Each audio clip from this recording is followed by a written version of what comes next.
au service des pays en développement.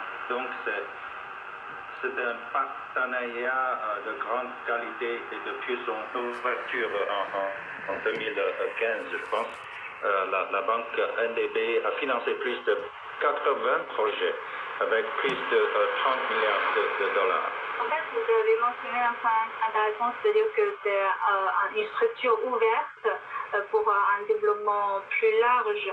Et justement, je veux revenir sur M. Ding, sur la vision de la Chine par rapport aux BRICS.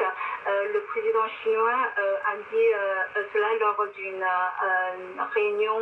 Les 5 pays doivent développer les dialogues et les échanges avec plus de marchés émergents et des pays en développement.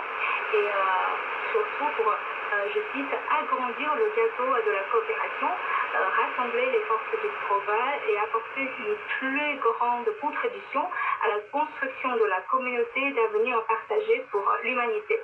Là, on sait que la construction de la communauté d'avenir partagée pour l'humanité, c'est un peu la ligne directrice de la diplomatie chinoise.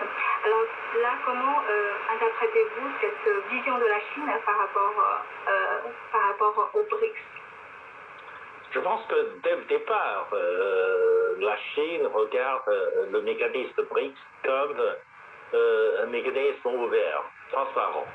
La Chine ne veut pas construire un groupe fermé clos.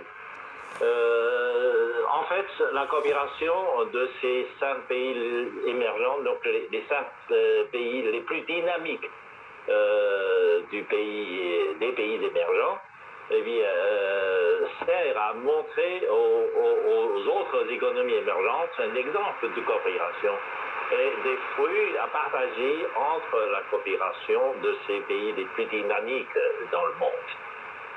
Je pense que l'objectif de la Chine n'est pas de se limiter, rien que dans le cadre limité du groupe de BRICS, mais aussi à répondre à l'exemple de coopération réussie du groupe BRICS aux autres pays émergents, aux autres pays en développement. C'est pour ça que c'est la Chine qui avait proposé le modèle de BRICS+. De BRICS+, d'autres pays émergents dans le monde pour élargir le domaine de la coopération, pour faire en sorte que la coopération entre les pays de BRICS serve d'exemple d'autres coopérations avec d'autres pays émergents.